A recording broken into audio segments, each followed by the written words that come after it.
After Apple Picking is a poem by Robert Frost. The common setting for many of his poems, as we have also read in the earlier poems, is rural New England, and this poem is also not an exception in that.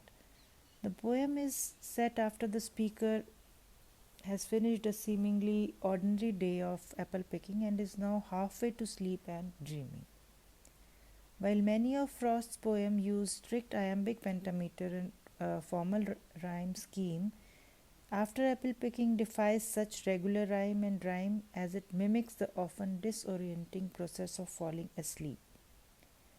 The poem was included in North of Boston, Frost's second poetry collection, published in 1914. North of Boston was widely praised and advanced Frost's reputation as a major voice in American poetry.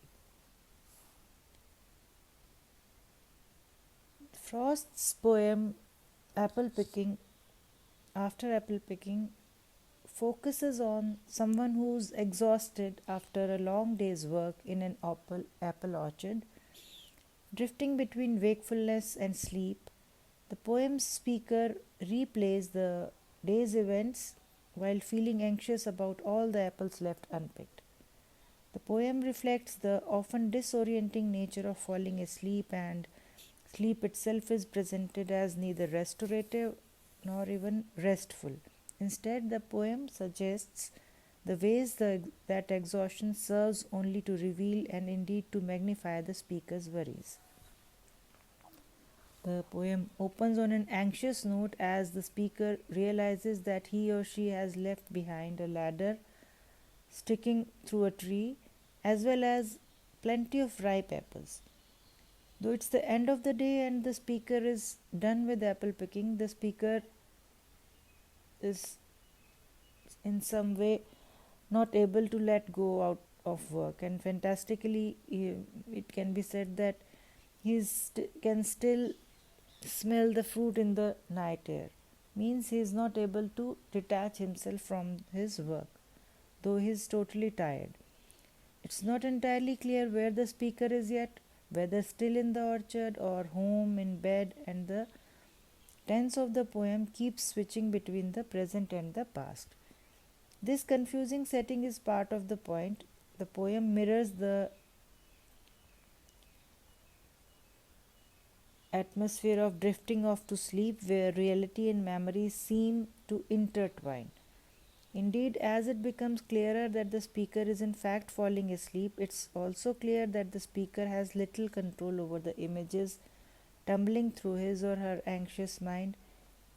Instead, the images come forth of their own accord, and in doing so, compound the speaker's anxiety about having unfinished business in the orchard. For example, the speaker dreamily recalls looking through a pane of ice lifted from the drinking trough earlier in the day. That the speaker can't rub away the strangeness of this image again emphasizes the speaker's helplessness in this exhausted state. While the specific intrusion of ice is a reminder of impending winter sleep, once again this underscores the speaker's lingering worry surrounding work in the orchard. As the speaker drifts closer to sleep, the anxiety about work troubles his or her thoughts even more acutely. When considering what he or she will dream about, images of magnified apples fill the speaker's mind, with every fleck of russet showing clear. In this dreamlike state, anxiety begins to overtake the speaker's other senses too. He hears the rumbling sound of load on load of apples coming in. This imagery suggests that he is being buried in work. Even the speaker's foot feels the pressure of standing on a ladder. In the end, the speaker, seemingly resigned to this feeling of unease, remarks that it's clear what kind of thoughts will be disturbing his sleep. What the speaker seems to desire most is the deep, dreamless rest of hibernation, or perhaps even death, as the words long sleep might imply. Yet the final line suggests that all the speaker can hope for is the more fitful human sleep, hardly the restorative slumber necessary to tackle the next workday with energy and gusto. The We can see creativity and dissatisfaction in the poet's or in the speaker's words. The anxiety surrounding the work in the poem can be interpreted as an allegory for writing poetry, often repetitive endeavor that poets may find fulfilling yet also deeply exhausting and dissatisfying. In a much broader sense, it can be said that the poem can therefore also represent any creative work and the pressure of trying to fulfill creative potential. Think of the apples that crowd the poem as representing creative inspiration or output. During a creative period, an artist may have many ideas whirling in the mind, just as there are many apples in the orchard during the harvest season. And just as with farmers who need good weather and long days to gather a crop at just the right time, the writer also must work long days to take advantage of a creative phase. Yet, even as the speaker wants to pick all these apples to explore, which means to explore all these creative avenues to write all these poems, this work is tiring and repetitive. And at a certain point, it also becomes overwhelming. Eventually, the speaker needs to take a break to be done up with apple picking. This suggests that periods of intense creative output must be punctuated by rest, just as soil and trees must be allowed to rest and regain strength between growing seasons.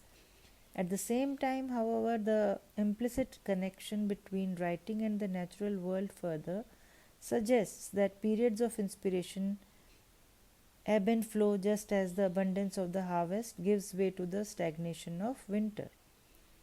The artist cannot control periods of creativity any more than the speaker can control the changing seasons, and this is what fuels the speaker's anxiety.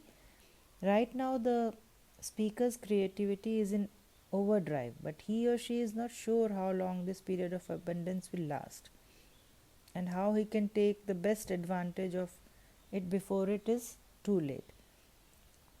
The lines that there were 10,000 fruit to touch, cherish in hand, lift down, and not let fall indicate the speaker's fear as well as the frustration of being unable to work creatively with all the words and images that have come to the speaker. Making matters worse, the speaker worries that if he or she can't take care of these ideas, they will become worthless and rot. Creativity is fickle and fleeting. The artist realizes that the abundance of great ideas will probably end, it always does, and then there will be days or months or years that are unproductive. Therefore, the poem doesn't arrive at any sort of solution to this anxiety and tension, but instead attempts to relay the darker side of creative expression. It can We can also interpret the poem in a way that it talks about the cycle of life and death. Though a human life often spans decades, an orchard's entire life cycle can be observed in just a year. In the poem, the speaker views the orchard itself as a lens through which to meditate on his or her own passing lifetime and mortality. But while the speaker's contemplation is tinged with fear and confusion, it also seems somewhat hopeful and curious about the changes to come.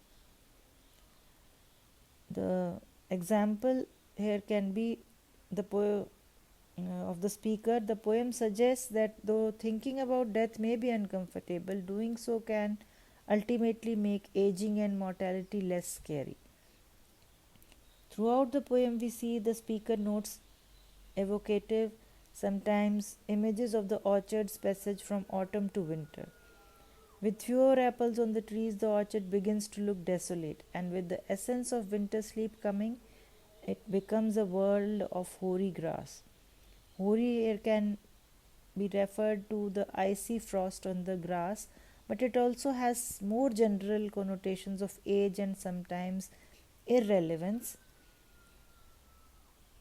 As a hoary person would be someone old enough to have hair the whitish color of frost.